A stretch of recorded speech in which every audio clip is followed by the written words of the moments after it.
as you stated clearly, in data migration or transfer, there's no way a data can be altered.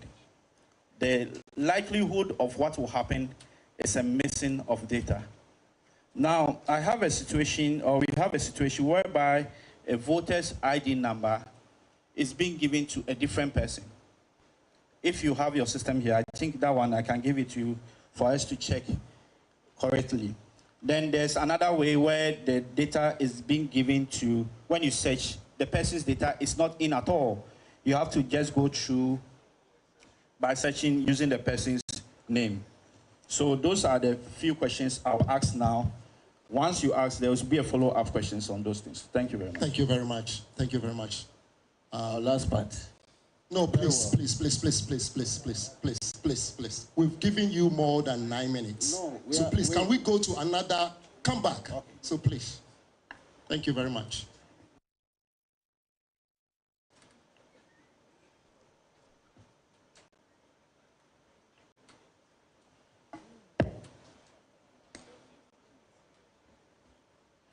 Thank you, Madam Chair. My name is Frank Osu Frimpong, the National Communication Director for Ghana Union Movement.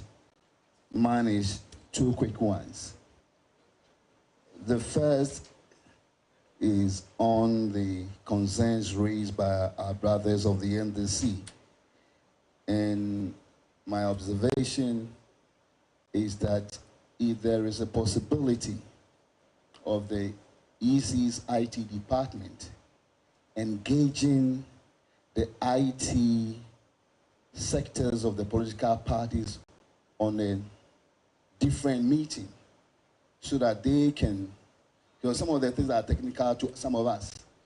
So if they themselves meet and they can find a way to understand or judge or to come to a strong, decision on how to implement all that the EC is telling us, I think that would be very good. Secondly, mine is on the missing voters. And after commending the EC for a very good job done to this time, I wish to say that since every vote counts in determining the final outcome of the elections, for us to know who wins, by the mandate given us 50% plus 1, I'm calling on the EC to do due diligence in addressing this particular issue, so that at the end of the day, no eligible voter is disenfranchised from exercising their expected civic duty, which is also a part of their fundamental human right to determine who should lead them. So I pray the EC to do this for us. Aside commending them for a very good job done, they need to do due diligence on this for us, on the missing voters. Thank you. Thank you very much. The mic to APC, and then we go to the NPP.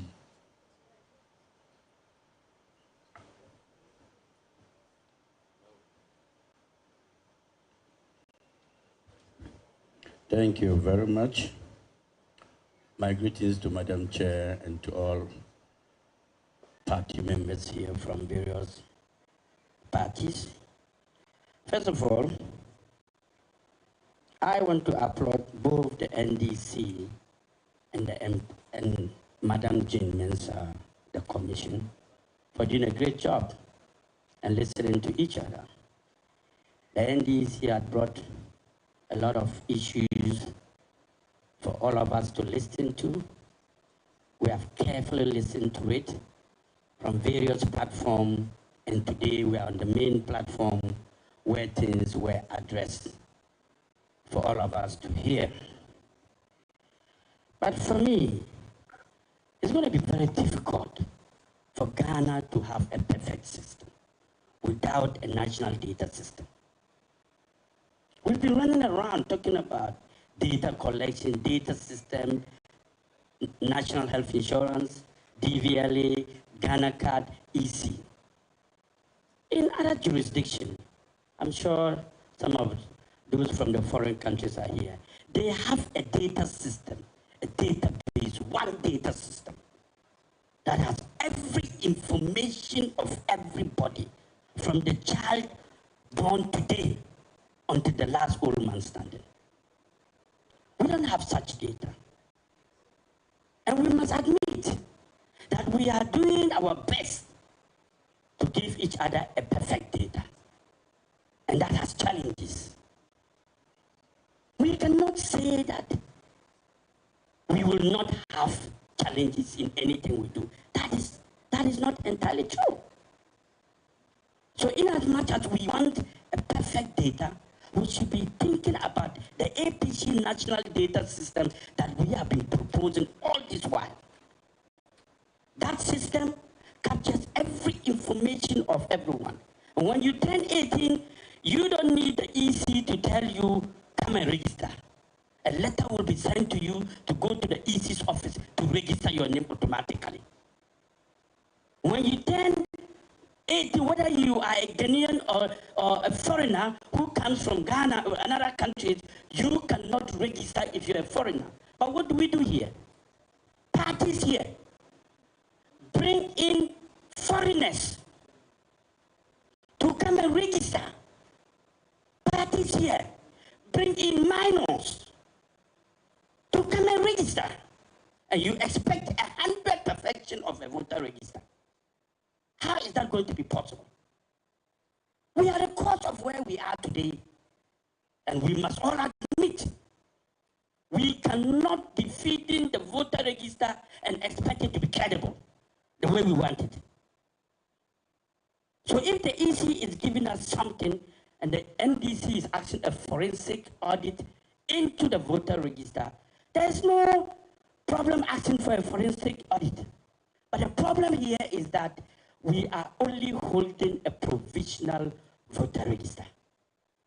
And that allows for correction, and allows for updates, and that allows us to make suggestions like we are doing now until we get to the final register.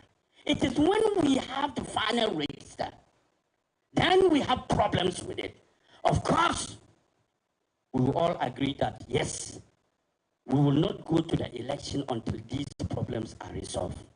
Whether it's coming from the NDC, it's coming from the MPP, it's coming from the APC or any other party. Because we are all part of this game called elections. And we must admit that listening to them today, I'm convinced that they are doing their best. And I'm also convinced that the NDC is convinced that listening to them today, there have been new changes and new development from where it was until today. So I need all of us to know this, that I also want to appeal to the EC. In terms of Pusga, the casual workers we take to help us in every process in electoral committee activities is also another problem. Don't forget, most of these casual workers are either NDC, MPP, APC, or another thing. So when we find a problem like this in Pusga, like Madam Chairperson, it's a human society. If I'm an APC member and I think that a member come and I want to favor, I will favor him. Whether I'm an EC member or not, I will do it. But the point here is that, look at the problem now. We have transfer of vote, 332,000. What is that for? What it means is that some political party were making transfer from where they have strongholds and where they think they have weak or less stronghold and they can win. They were transferring huge numbers from that place to favor themselves. Are we listening very well? So this issue that we are facing today is not just an issue of the EC. It's all of us. We have contributed to this. That's the fact of the matter. We have all contributed to where we are. We want a credible voter register, but we feed it with wrong information. We feed the EC with wrong information. Yet we want a credible voter register. How on earth will that happen? How? The computers are not human beings, they are systems. What you feed it is what is going to give back to you. It will not give you a different thing. We want to win elections as political leader, and look at our attitude. We want to be president of the Republic of Ghana, yet we are corrupt. Is this the attitude of the people who want to be president of this country? Is this our attitude? Can we be trusted ourselves? I'm ashamed of all of us here.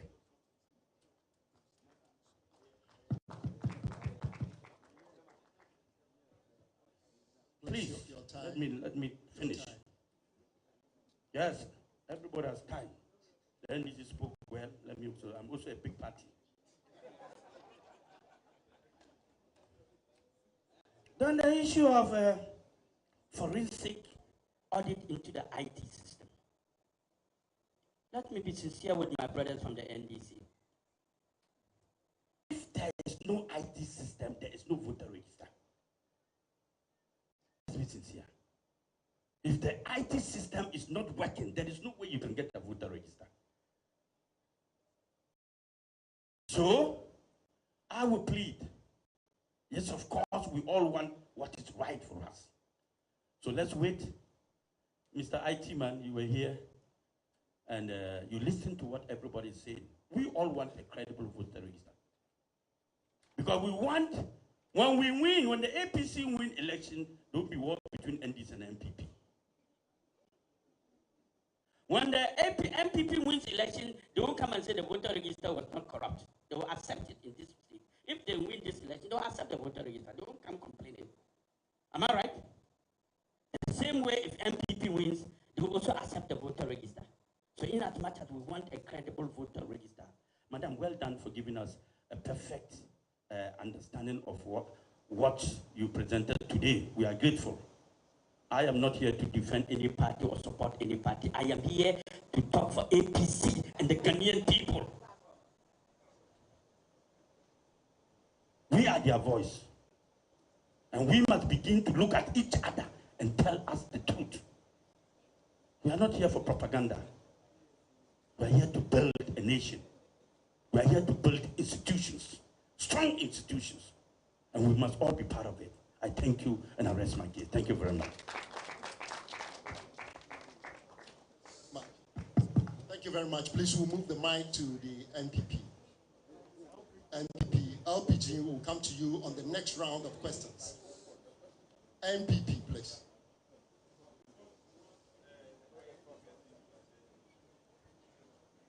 We'll end, after the NPP, we'll end this round of questions, then we'll take the response from the IT and the Commission. Good afternoon, Madam Chairperson. Good afternoon, members of the Commission. Good afternoon, members of the Diplomatic Corps, media, and colleague political party activists.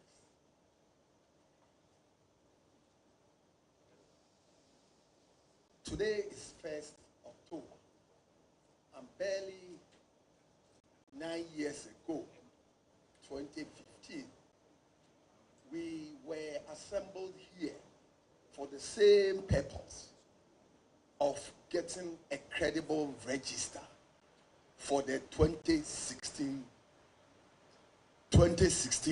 elections. This same Alisa Hotel 9 years ago.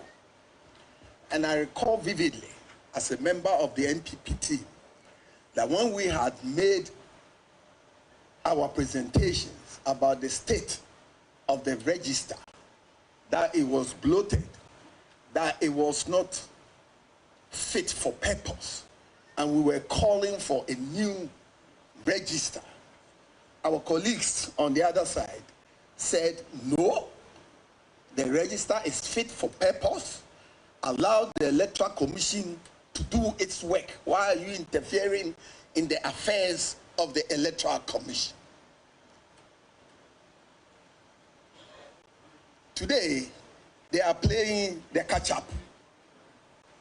They are playing the catch-up with the MPP. But I'll go back even before 2016. In 2008, just before the 2008 elections, NDC made allegations that there were some 13 constituencies in Ashanti region whose register have been bloated. The then commission, headed by Dr. Afarijan, also met IPAC in this same fashion and constituted a committee, one from MPP, one from NDC, and two from the other political parties. MPP nominated Kwabena Ejapong, I remember very well, and NDC nominated Dr. Percy. They went into the matter and they came back to report that it was an error from a computer input. So the allegations were dismissed. I think that we are repeating ourselves the same way. So I am very happy and I commend the Electoral Commission for instituting today's meeting to the full glare of the entire Ghanaian public and our friends from other countries. The call for audit, be it audit or forensic audit, is, and I'm repeating what the NDC said in 2015, in this same venue, that it is embedded 91, a copy which is here, as amended by 126. That was what the presentation NDC made 9 years ago. So what has changed? What really has changed with the exhibition and various corrections that can be made on the exhibition, be it omission of names, it can be included, be it wrong spelling. What really is important is what the CI says. For example, the CI says you must be resident in the area for a minimum of 12 months before you can do a transfer. You must be resident in the area or the community or the electoral area for a minimum of 12 months before you can effect a transfer. Only last week, in the Kumasi High Court, Magistrate Court, an NDC-sponsored transfers were sent packing to go to where they came from. In the Kumasi metropolis, a judge ruled that they were not resident in that area. So they are surreptitiously saying things, one thing, and doing the other, just to court the public support for an election they are going to lose. Don't be emotional. Don't be emotional. You must put your mind back to 2015 in this same area, how you treated the entire presentation we made. What did IEA say? IEA was made up of political parties with representatives in parliament. So it was the views of the political parties that were espoused by the IEA. So here we are, 2008, 13 constituencies in Ashanti region have their votes bloated because Ashanti is the heartbeat of MPP. These were challenged, they went through, and nothing untoward was discovered. In 2015, we made serious effort to get a new register or a cleanup, or what they now call a forensic audit. We went through the motions, all right, but we were denied because the panel, and for that matter, the commission at that time, entreated us to use the mechanism of the exhibition to do any corrections we want to make. What has changed? I want to ask my brothers in the NDC. And today, the NDC is saying 50,000 people are dead on the register. In 2015, and I like to quote from the report of the committee chaired by the late GCRAC Crab, on page 14 of the report, stated that by 2016 elections, based on the reported number of registrants in 2012 and 2014, there were as many as 580,000 estimated number of voter deaths. I repeat, by 2016 elections, based on the reported number of registrants in the 2012 and 2014 registrations, there were as many as 580,000 estimated number of voter deaths that would have occurred cumulatively. What happened? They told us to go and bring the death certificate. Where was I going to get the death certificate from? So if you have 50,000 today, it's less than what we had in 2016. But we went to the elections and we beat you with over 1 million votes. We beat you with over 1 million votes.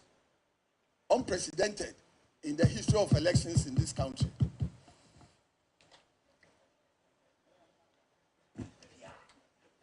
But Madam Chairperson, the committee at that time commended the New Patriotic Party must be commended for raising on the public platform the need for a credible voters register. This was in 2015, 9 years ago here. So you may be commended as well. You may be commended. We were commended at that time. So we commend you. But that's how far you can go, my friend. That is what you told me. That is what you told me. So the issues have been fixed. The IT director has said and we followed it. And I'm telling you that we commend you the same way the committee then commended us. But you are trying to play the catch-up. So we will leave you to your fate. But you have 1,000 fraudulent votes that you try to transfer to Measure South, which you will have to go back and answer. So for us, we strongly believe that what the IT director and Madam Chairperson spoke about, the presentation, is very fair and is the best method prescribed by the law on how to deal with any exigencies in the voters register. I will leave it to my General Secretary to put a finishing touch to it. Thank you. Please, we'll give you 2 minutes. Just wrap up 2 minutes. Thank you. Madam Chair, members of the Commission, distinguished CSOs, members of the diplomatic corps, colleagues from other political parties. Just as my Director of Elections reiterated on this platform, as stakeholders in this year's elections, carrying from what APC presidential candidate said, it bestows on us, irrespective of our political device, to make sure that the peaceful country that we are enjoying remains same after December 7th. But Chair, not long ago, certain people were asked to hit the street to demonstrate against the Electoral Commission based on what they perceive to be discrepancies and an attempt to rig the election for the New Patriotic Party. Upon several calls from key stakeholders that if NDC indeed have legitimate concerns to raise, we even ask them to do a press conference, invite all of us, walk us through all the allegations that they are talking about. Today, as we speak, the NDC is yet to give those so-called allegations and discrepancies to the Electoral Commission. Let it be on record. And for me, I challenge them that all those allegations that they are making and how the Electoral Commission will be able to address the issue, they don't have any further allegations. If indeed they do have it, they should bring it forth for us to interrogate it and see whether the Electoral Commission has addressed it or not. It's not a question about having a leaking roof and mopping your floor. It's about the data, what you presented to the Electoral Commission. The whole people of Ghana want to see it. And that is the comment APC made, that even the request for forensic audit is needless at this point, because we are yet to see those allegations that you are talking about. And the Electoral Commission has said that they are going to furnish us with the cleanup that they have done. So, Madam Chair, we also want to know from you when we can have the revised exercise that you have done, so that we can also have another look. It is afterward that if there is a need for us to convey again, then the issues that you are talking about, we can even think about or even consider. But at this point, we are asking you, NDC, challenge the presentation by the Electoral Commission and let all of us know. We are asking you, based on 1, 2, 3 names, we are talking about 2.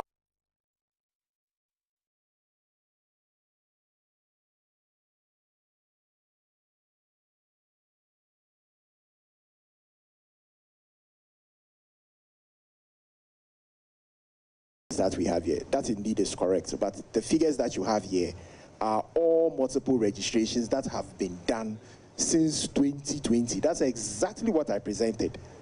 No, I could go back to my slides and you see and I gave you a list of, the title of my slide was the current state of the register as we speak. So the figures you have there, like I told you, you had the total number of valid voters, those on the exceptions list, those on the multiples list. No, the proxies, once again, remember, let me explain to you. Please, let me explain to you. Doug, let me explain to you. They were my slides, and I titled them. And what I said was that this is the current state of the register. It includes those who have done special voting. Special voting is temporary. So is proxy. So the figures you have there were as it is now. So please, let's not make any mistakes about it. Yes. Right. Yes. Yes. So once again, Dr. Tanko, so that we are clear, so that you are clear and Dr. Tanko, please take your seat. We will give you the opportunity. Please. Kindly take your seat. GFB, please take your seat. Please take your seat. Doc. Please hold on. LPG.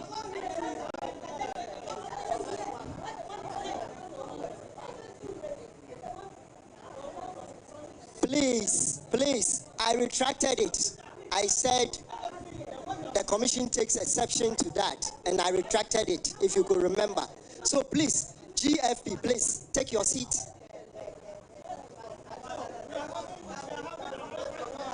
Dr. Monibu Ama, please take your seat. Take your seat. There's a forum for all of us. No, we'll come back. Please. LPG, please. Please, let's stop the banter and the interjections, please. Doctor, I want to be emphatic about the presentation. Doc, respond to the question. That was done. The presentation and the slide showed the current state of the register. And in the current state of the register, we gave you the total number of voters. We told you those who had registered for proxy. And mind you, proxy is temporal. So is special as well. And then we gave you, so a proxy registration is for an election. At the end of the election, those proxy voters go back. So please, let's understand the issues we are discussing. Then I gave you a list of all the people in our register who have done multiple registrations, and also all those who have done or who have been objected or challenged to and are on the exceptions list. Nowhere did I say that these people were people who are adjudicated. If you are on an exceptions list, you are there permanently until you use the processes that have been described to take you off the list. If you're on a multiples list, it is the same. So please, let's not get it confused. Adjudication, what you have is the cumulative number of people who are on the multiple list since 2020. So please, let's not confuse it. The other thing had to do with proxy voters. Proxy voters, we don't do biometric verification for proxy voters. So there's not a situation where some people are biometrically verified and some aren't. So please, let's clarify that. Then there was a question about credentials. You will all agree with me that a credential that you have for login, and login credentials can be changed by the individual. The credentials that you have for login are only secure for so long as you keep it to yourself. Remember, we are a human institution as well. You could very well give the password to your phone to your wife, and your wife can access your phone and do whatever it is that she wants to do. It's same with your kids. But in terms of an audit trail being in place, that audits every single minute interaction or transaction that occurs in the voter management system. It's all logged. To the minutest, if you change an O to a 0, it is logged. So we know exactly when it was done and by whom. But the security that we have is as good as how secure the person keeps those credentials. And we have even improved the system so that now you realize that some of our login credentials are actually biometric based, especially for the registration officials. So security has been built into it, and we have an audit trail. We know exactly who did what and at what time. Yes, the facial recognition, that said that we have spent so much, how come facial recognition is not there? So ladies and gentlemen, we all know that technology evolves. And technology is only suitable for the time that is able to deliver the solution you are looking for. At the time that we're implementing this in 2020, the facial recognition system was not matured. So it was giving us too many errors in terms of the liveliness check for that particular subset of the solution. It meant that people we might be getting errors in terms of the authentication and would hamper the process. So what did we do? We decided that at that point in time, the technology was not matured enough to do what it was supposed to have done. We have been in constant contact with the manufacturers of the ABIS system to improve it. And fortunately, it's been done. That is not to say that, for example, the same system we use for the liveliness check is able to detect of a person or presume the age of the person. 50, but anytime is this a system you want to rely on? And every time you deploy technology, it must be appropriate for the time and the setting. At that time, that technology was not right. And the makers of the solution said that they needed tons and tons of data to train the artificial intelligence that is behind doing a liveliness check. So at that point in time, it wasn't appropriate. But fortunately, 4 years down the line, that technology has been improved. And therefore, we've implemented it. And we'll use it going forward. About Ernesto Fori. When we had this meeting with Ernesto Fori, at the meeting, I remember, and for those who were there, that I categorically said that that person was on the register. And there was an uproar. Correct me if I'm wrong. Yes, I categorically, when you mentioned it and I asked you for the ID number, I told you that that gentleman is on the register and he's valid and his transfer is correct. And there was an uproar. Having said that, we realized that you had a methodology for producing your data. That methodology that you had was based on assumptions that were wrong. And so today, I'm coming, let me land. I'm coming. So today, even if you use your online system, there are people who, when you check their system, tells them that they are in some other place where they are not supposed to be.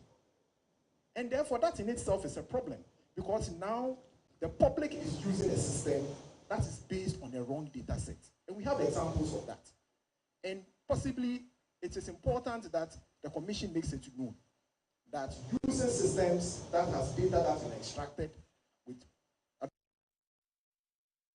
the truth of the matter is that that's what it is. You tend getting wrong information from using that system. And we encourage everybody to use the system that has been developed by the Electoral Commission to verify their voter details. Now, the question about reversals. Remember I said every transaction is tracked, including the transfers. So we know exactly where you are coming from.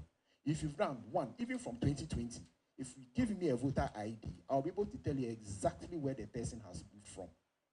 From registration to transfer, if you did special voting, it is all documented. And so it's very easy for us to reverse transfers when we want to. It's not a problem at all. Now, the last question that was asked was the example that is Yaira, right? Yaira? Yes. Asked about voter ID numbers, somebody having a different voter ID numbers. Yes, that indeed did happen.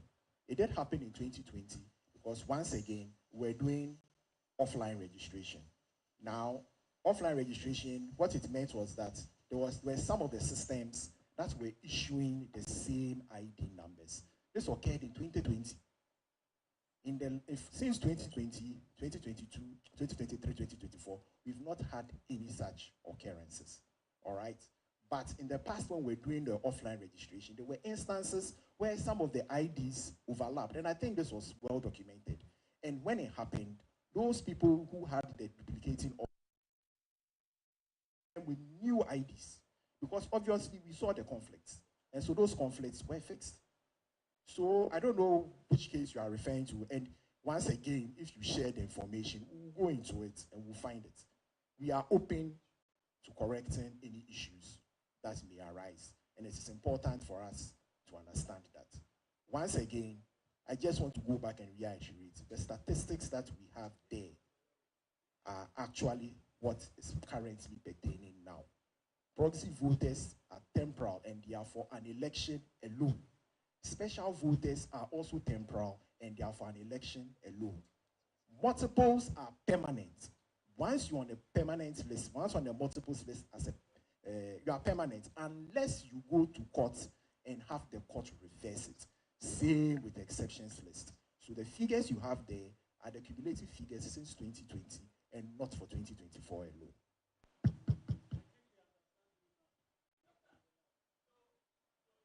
Please. PNC, please, take your seat. Please take your seat. We'll come back to that. Please, take your seat. I think there was a question by Google.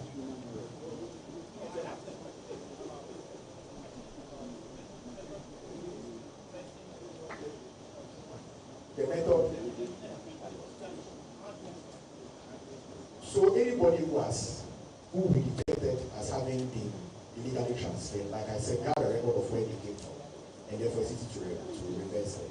Okay, what Madam Chair mentioned is that, and what I also did was that, as this has happened, we are actually in a process of auditing all the transfers that have been done. And I even alluded to it, that we are using the physical paper records and comparing it with the data that we have.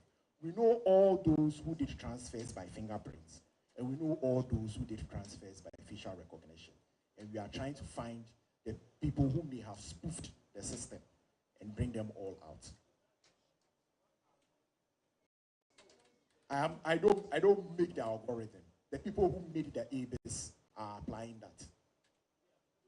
Pardon?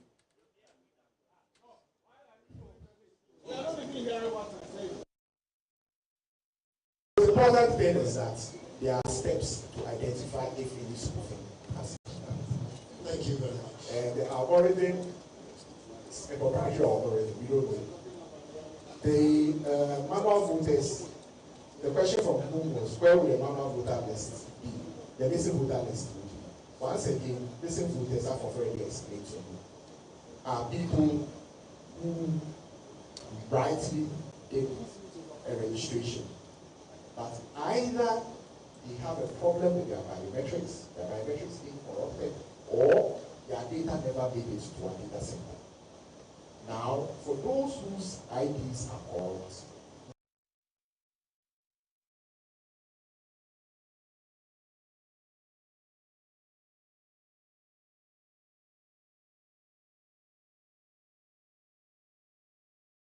the district officers who are on the ground, and they are using a number of things to find out. Remember that at the end of every registration day, there's an end of day report. That end of day report consists of all the people who have been registered. So the districts, they know who have registered, and they are comparing it with what is in the register and what is in the district viewer. So if they know that this person was registered and they can't find them, immediately they flag them as being missing. And indeed, if we check and the person is not in our database, that means that the person is missing. The other thing we do is that then we go looking for their Form 1A and their Form 1C. Remember that it is only after the end of your registration that you get your Form 1C. And that is evidence that the registration actually took place. And then there's the Form 1A. So we've compiled a list of all the missing voters. And like Madam Chair said, we want to ensure that nobody is disenfranchised. So the Form 1C and the Form 1A will be made available at the various polling stations. If the person does show up to vote and his name is not on the list, we'll refer to the list and find out if he's on. If it's there, we'll look at his Form 1A, Form 1C, compare it with what is on his voter card, and if he passes to all those checks, he's allowed to vote. So that's the explanation for it. Thank you. Now we are going to take the last set of questions. I think we are getting tired. Yes, I'll go to LPG, and then I'll come to GCPP. Yes, LPG, GCPP, NDP. Wow, everybody. Okay, so we start with LPG. LPG.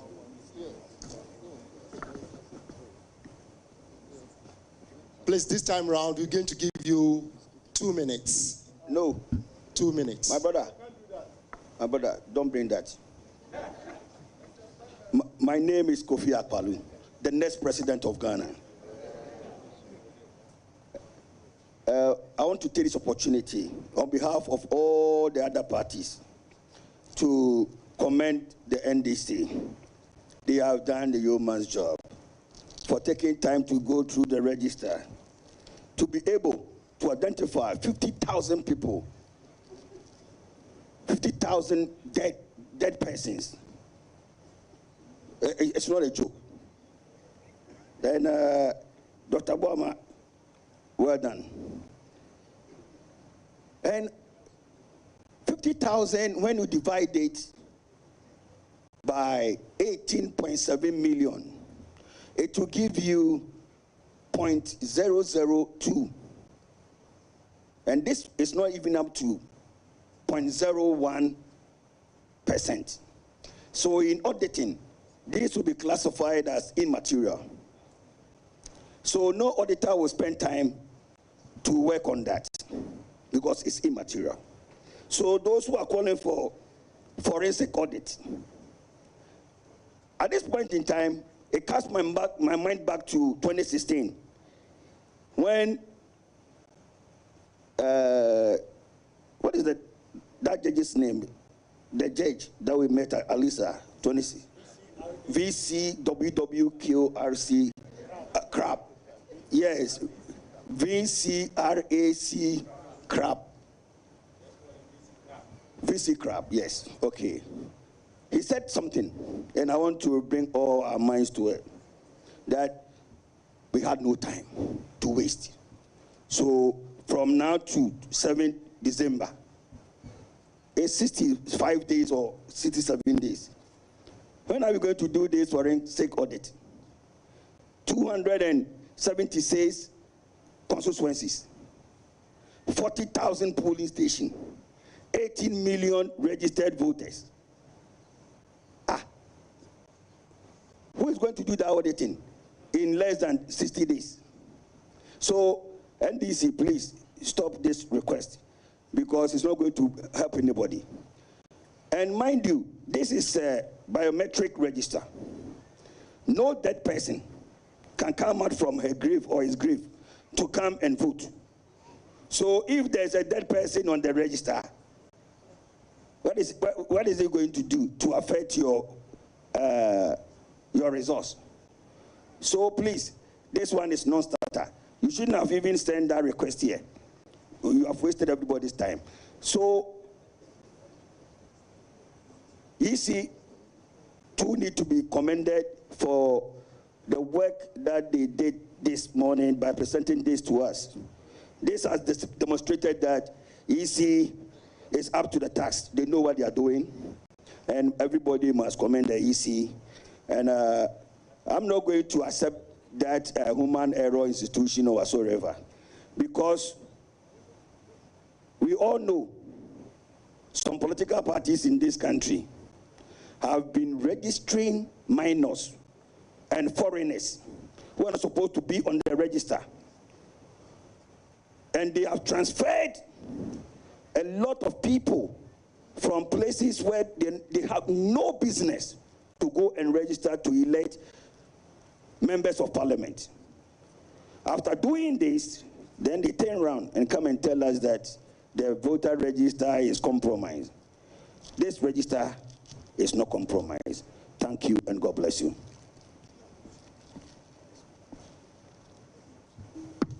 Thank you very much. On my list, I think I'll take it to PPP. And then we'll move to the NDC. Please, go ahead. Thank you, and good afternoon to everyone. I'll come to I will be very, very brief. Please be.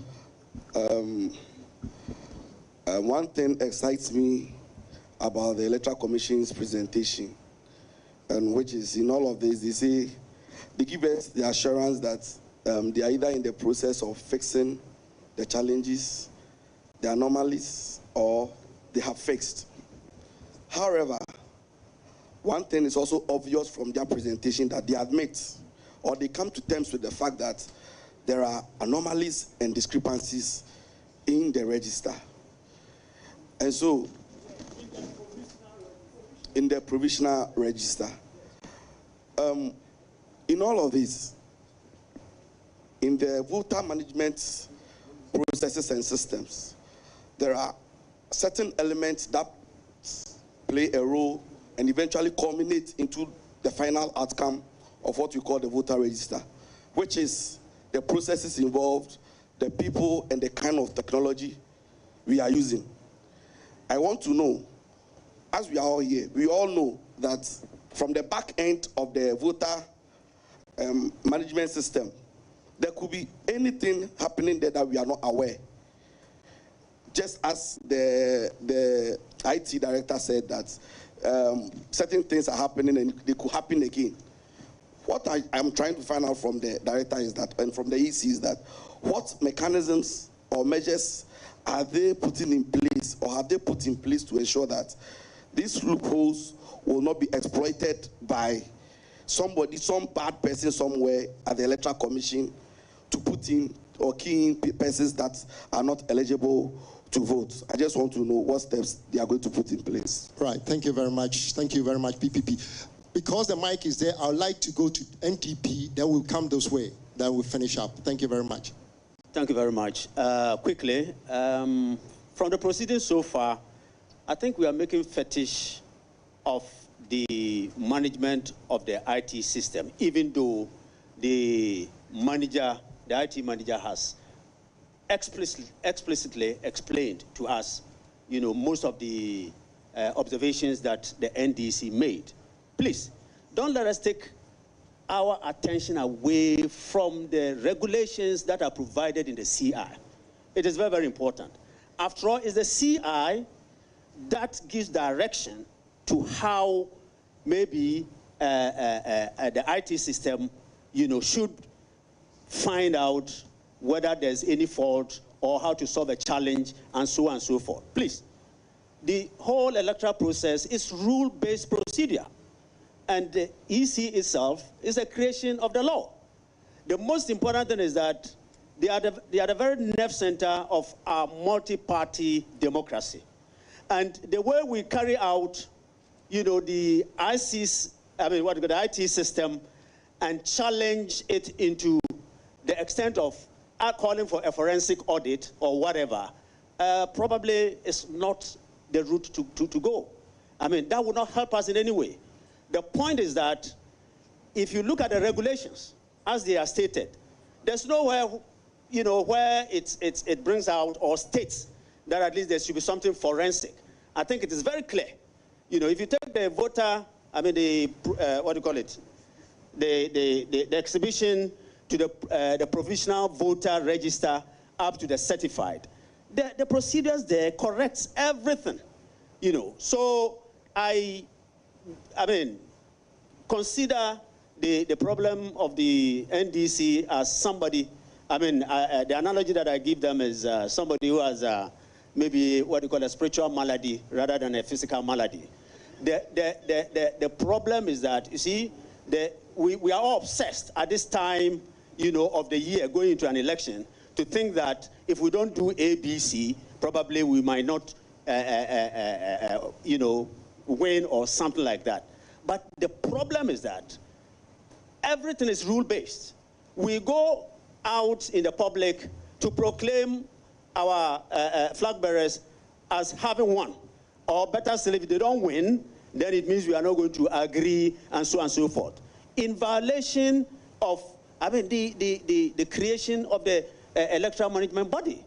So these are the things that we have to look at. I think the laws are what we must concentrate on, and not even the ICT, the IT system.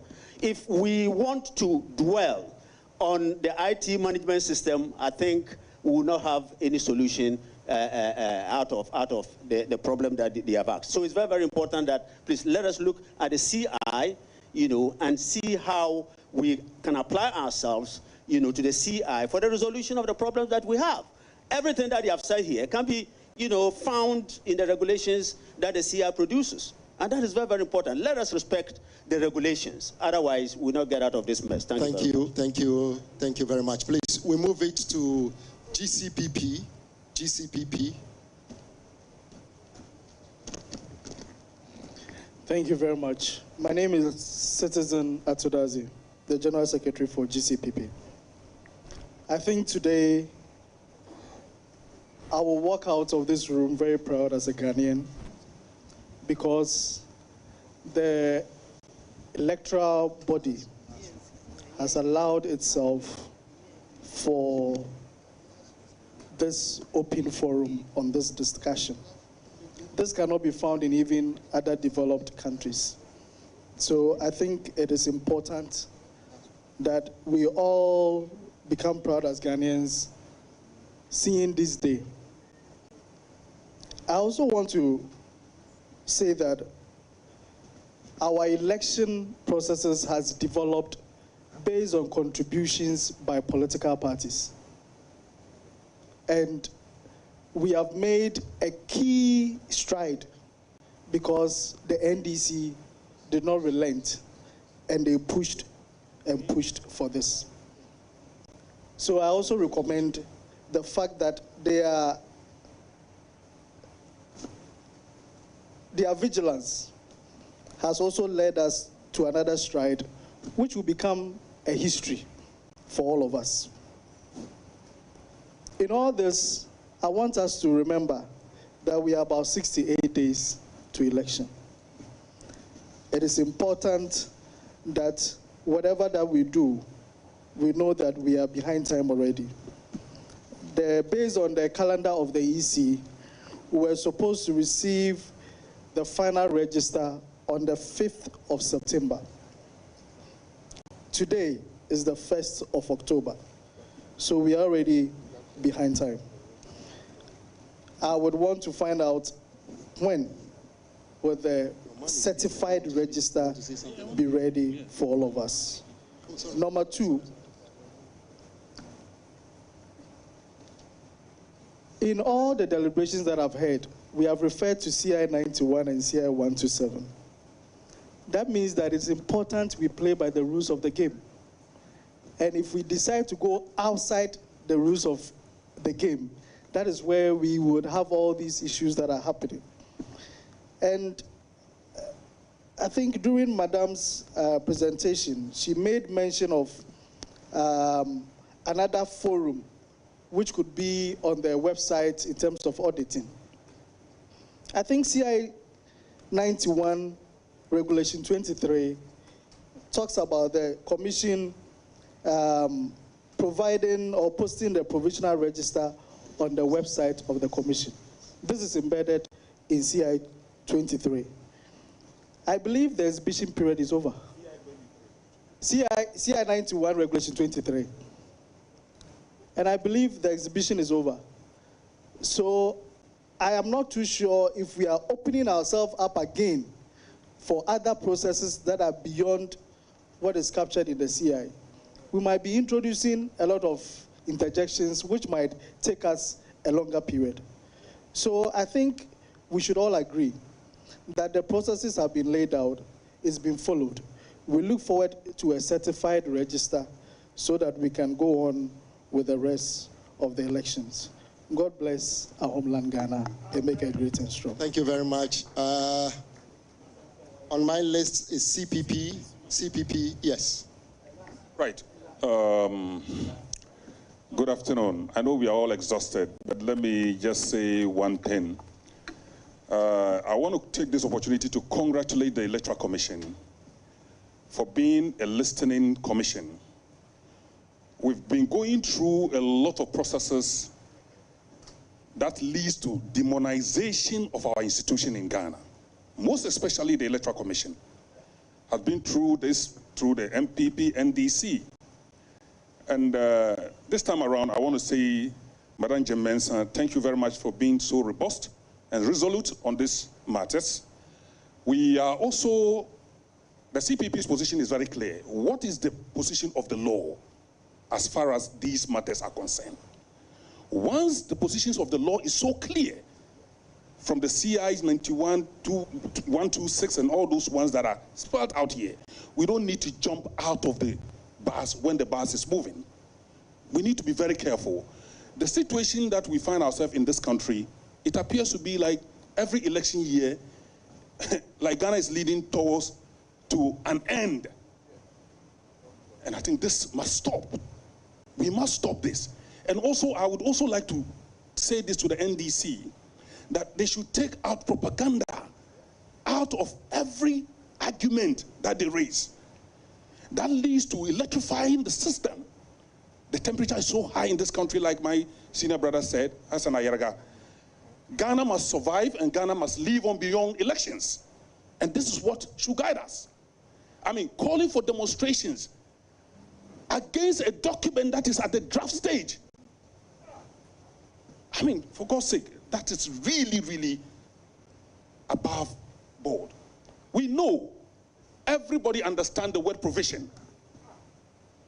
Everybody understands the word provision. And also the media. I think you should also stop participating in these kind of things that you hyper the situation too much by giving so much listening ear to when issues are being taken on the propaganda level. You should be able to differentiate and know that Ghana stands first and Ghana must win. On this note, I'll say once again, we are all happy today for the display of the IT department. I'm going to walk out, like my brother said, walk out of this place very proud, because Electoral Commission takes a lot of things that we say are IPAC. Because today we have the media here. Some of us have been raising this issue, that the issue of trying to let parties go out and give audience to media is putting the Electoral Commission on the mat. And I think today, thank you very much for putting that on the drawing board and solving a solution. Yes, thank you very much. We'll give it to the lady, I think, yes. Please, your name. Hi, my name is Esther Saidanso. I'm PNC National Women's Organizer. And this is my question. I've witnessed several incidents on election day where people go and their fingerprint the biometric cannot verify it, same as the facial verification. So if this case happened, will it be that it will be offline verification? And if I may ask, how authentic would that be? Thank you.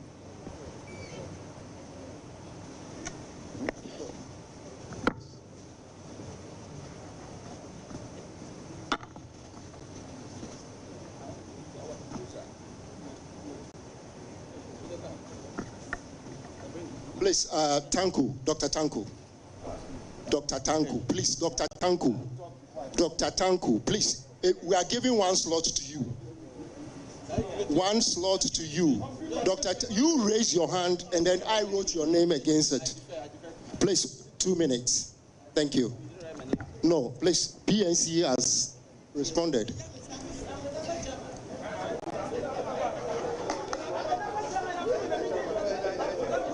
Please, Mr. Dr. Moniboama, please go ahead.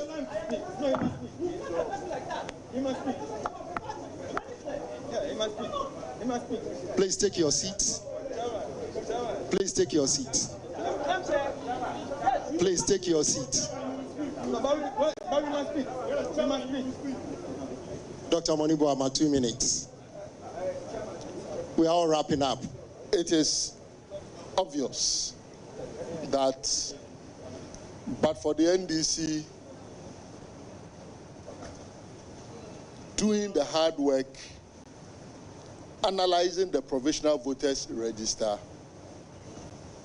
a lot of the political parties that are speaking here today, they got it and went to sleep. They should be thanking the NDC for this thorough work. Unlike Please, there are no interjections. Unlike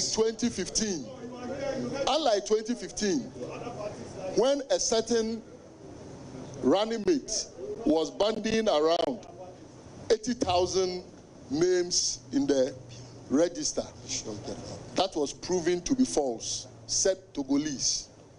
What we have put before you here is authentic. We are clear in our minds that the issues that we are dealing with, coupled with the fact that, and the IT person of the EC has confirmed, that the login credentials can even get into the hands of girlfriends and all that. Is that not a key reason why we should be interested in the IT system, particularly as these are the manifestations that we are having? So we have presented our petition to the Electoral Commission as NDC. The petition is clear and obvious that we want a forensic audit of the register and a forensic audit of the IT system that produce these anomalies.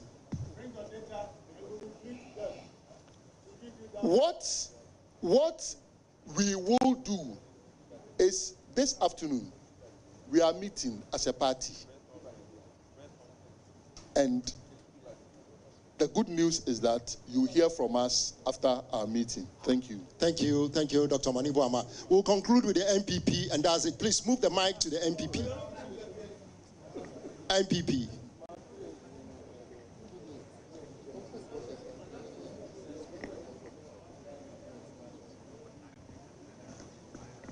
Hello.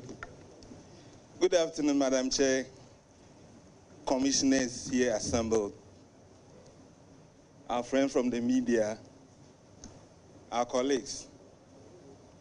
Just to put it on record, we received the provisional voters register. We did the needful.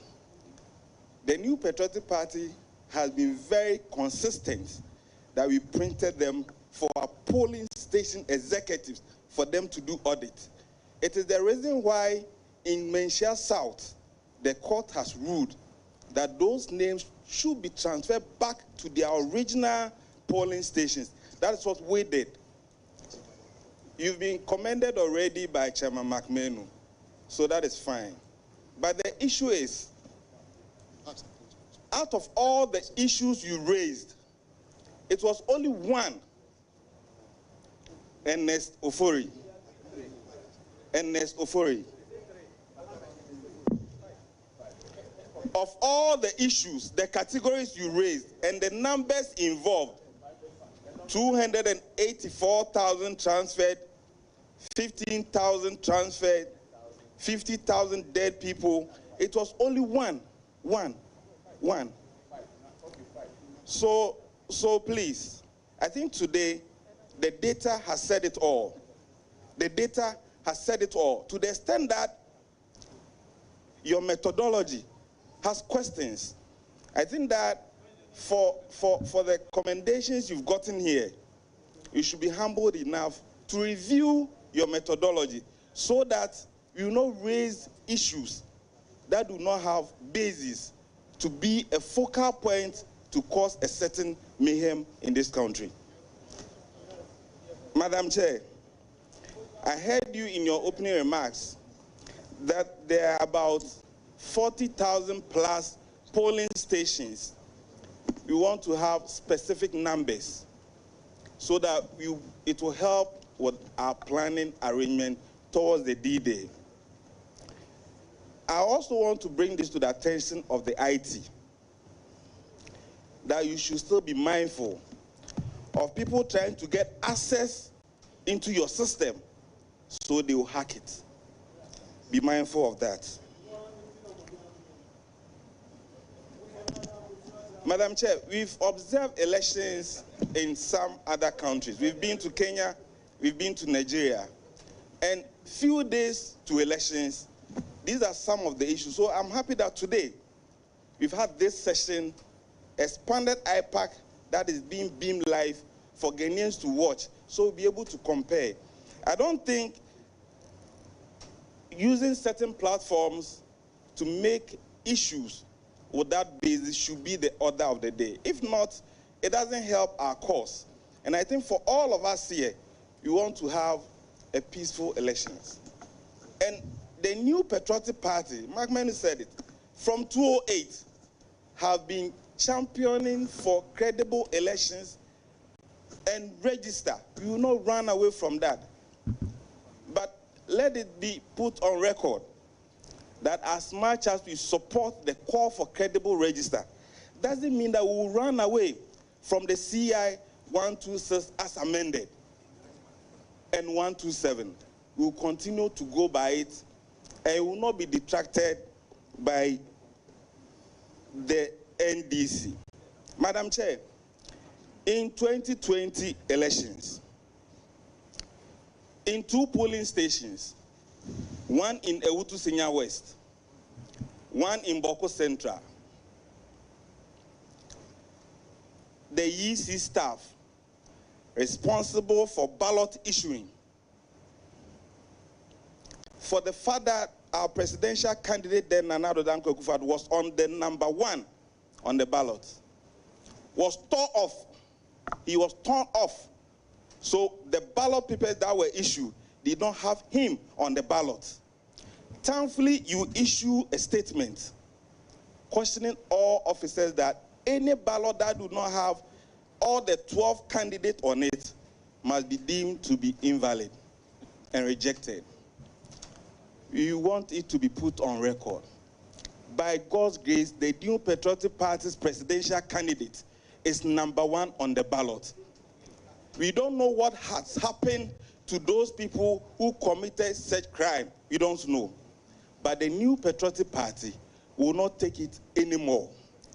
We want everybody serving Ghana at any level to be truthful to himself or herself.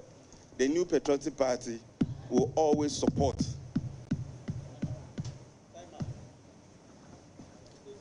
Mr. Evans Makun, please wrap up.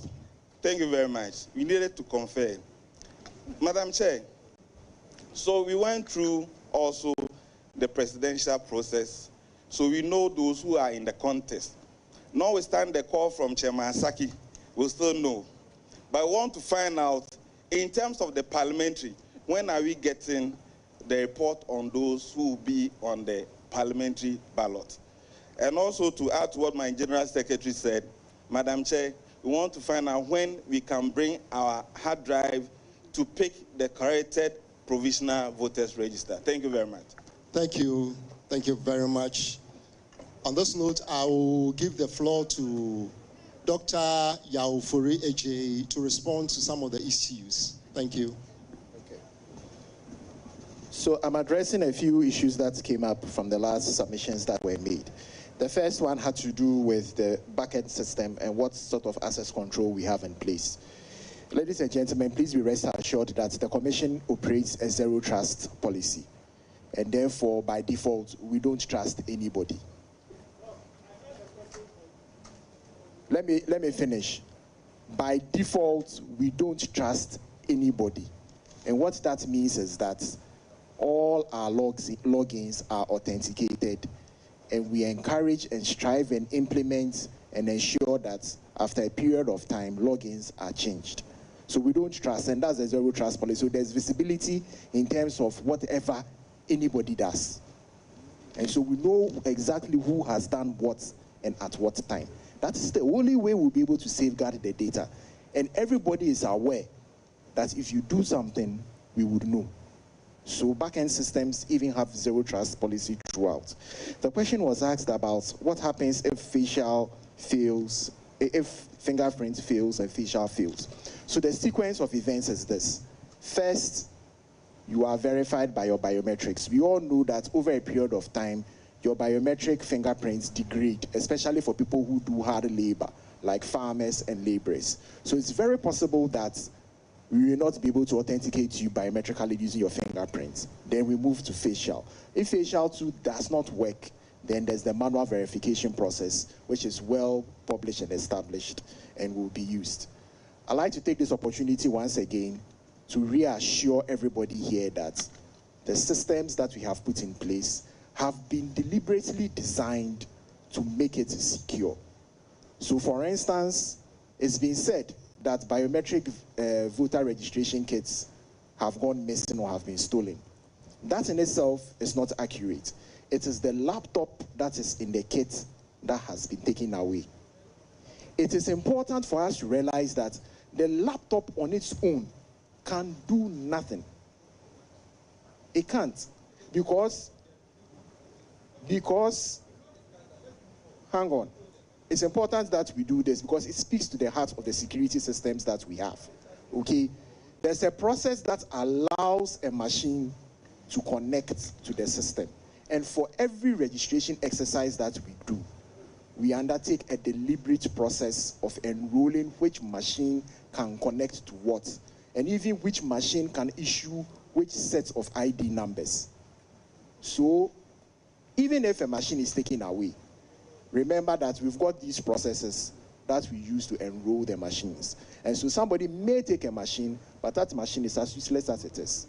It can't connect to the system to do anything. So rest assured, the system is secured, and we are continuously improving the security that we have as technology evolves. And that would be my last comment.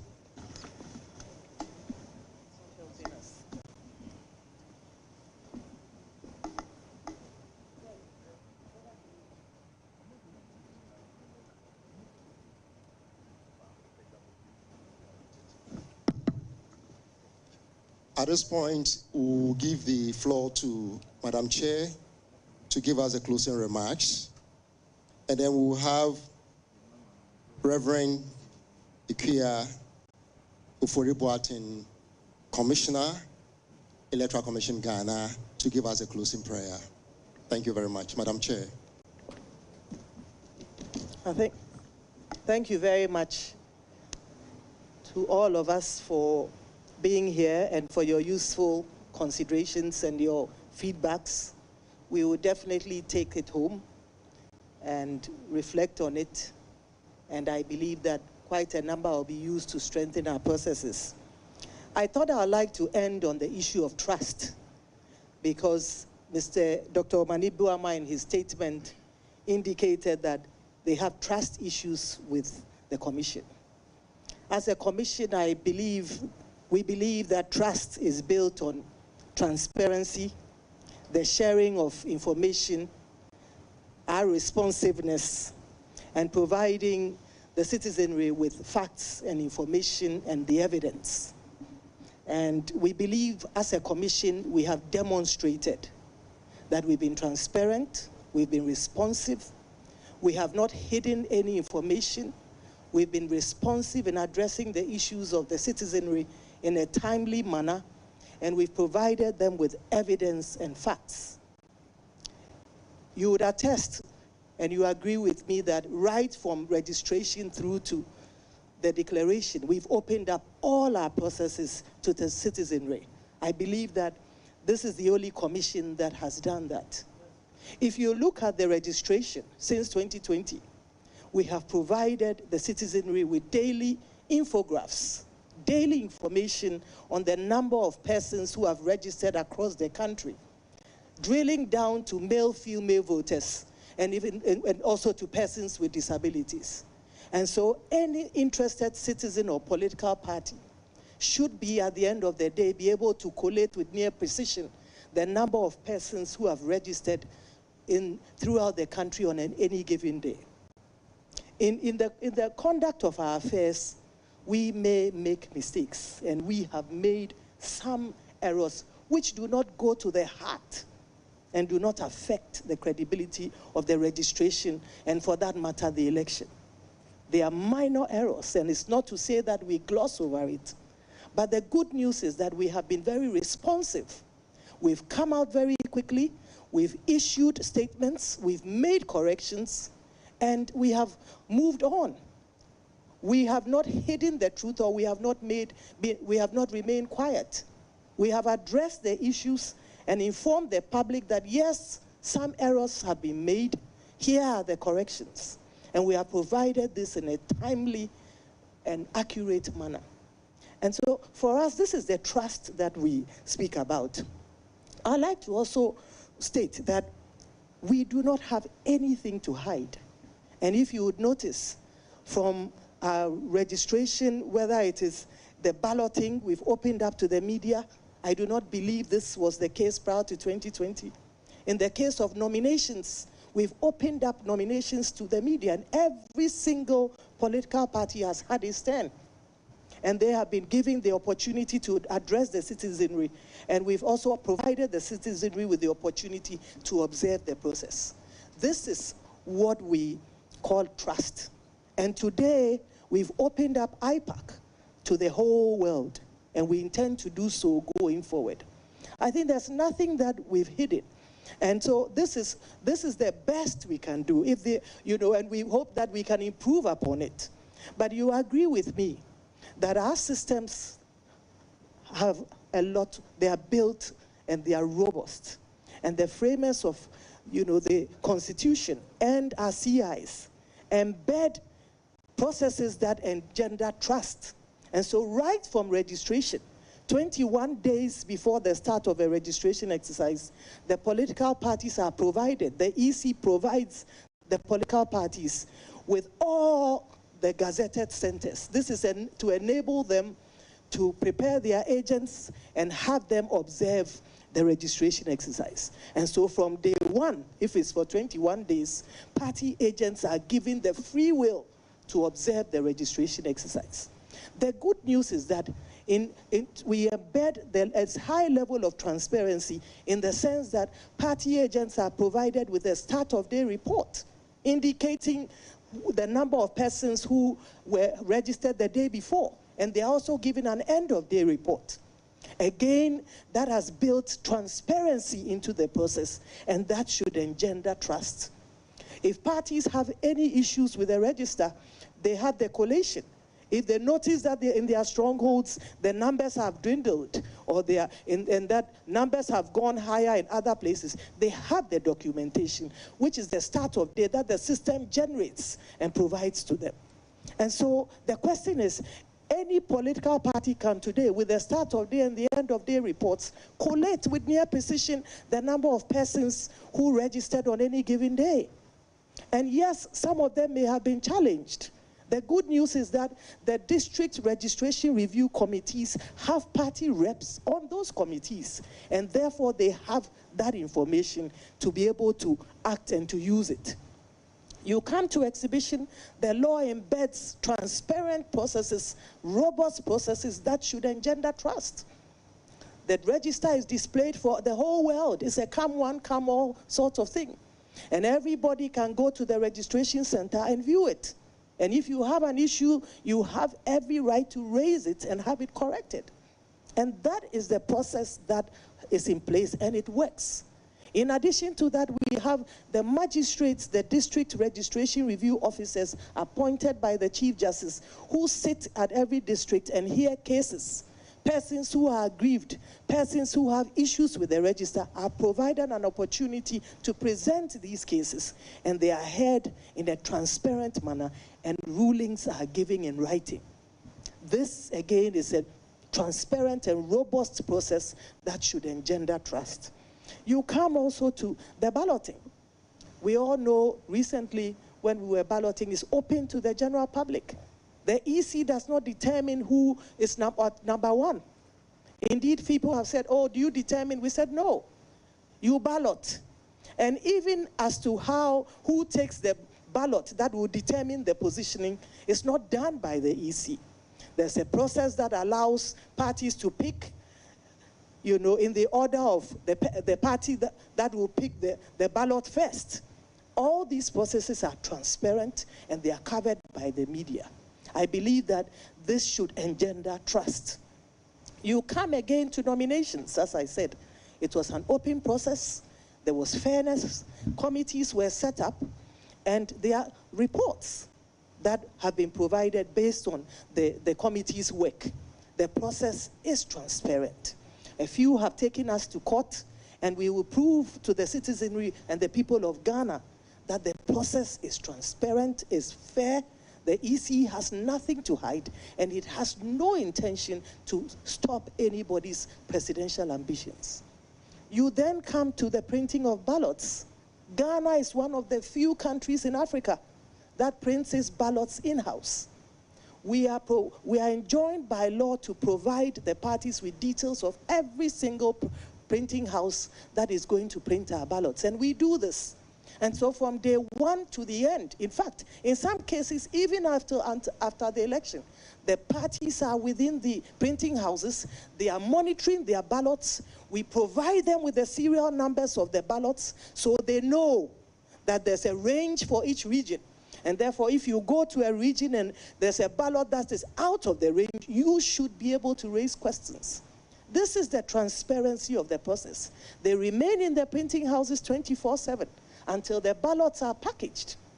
And to add to it, when the ballots are packaged, the Electoral Commission puts its seal on the ballot, and so do the parties. They then accompany the commission and the police to the police armories where the ballots are kept. And there also, the parties have their agents waiting to receive these ballots, and they remain there until election day.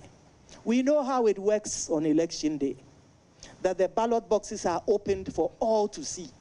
Unlike countries in Africa where the voting is done inside in a building, ours is done in the full glare of the public, and any interested citizen can sit and observe the process from 7 a.m.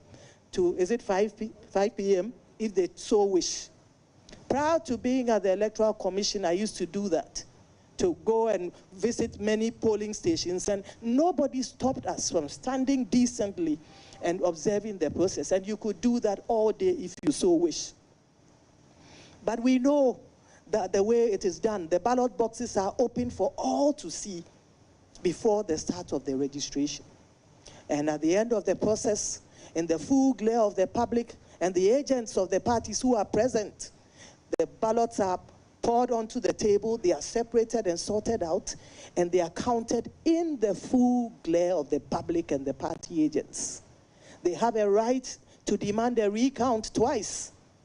And if they are satisfied with it, they append their signatures. Where they are not satisfied, they state the reasons for their dissatisfaction. We then go to the constituency collation centers, and the same process happens there. We go to the regional collation centers, the same process happens there. All of these collation centers have the agents of the party who who verify the processes, who inspect and make sure that everything is accurate, and who append their signatures. Of course,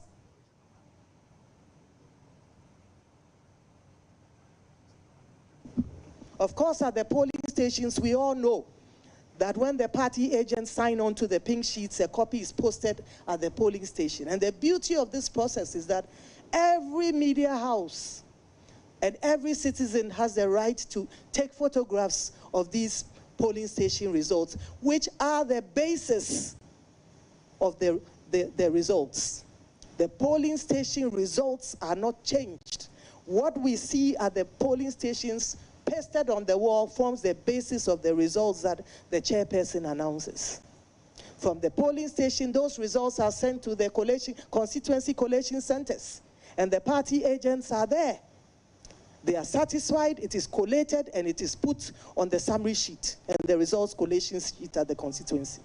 It is then moved to the regional collation centers. They also collate these things, they are satisfied, they put their signature. So no results emanate from the head office of the Electoral Commission. Everything comes from bottom up. And the good news is that the media are enabled as a result of technology to take pictures of the polling station results across the country. And what we saw in 2020 was about 8 media houses who had the results which were close to that of the Electoral Commission. This is the transparency of our process, and this is what should engender trust. I believe that as a commission, we have gone out of our way to address issues as and when they come, whether from political parties, whether from civil society, whether from stakeholders and the ordinary citizenry. We've addressed them at a forum that we instituted in 2020, the Let the Citizen Know Forum. We commission felt that it was in our interest to demystify the commission and to remove the cloaks of secrecy that had hitherto shrouded our operations. And so today, from A to Z, from registration to the declaration of results, all our processes are open to the public. And that is the beauty of our democracy. And that indeed should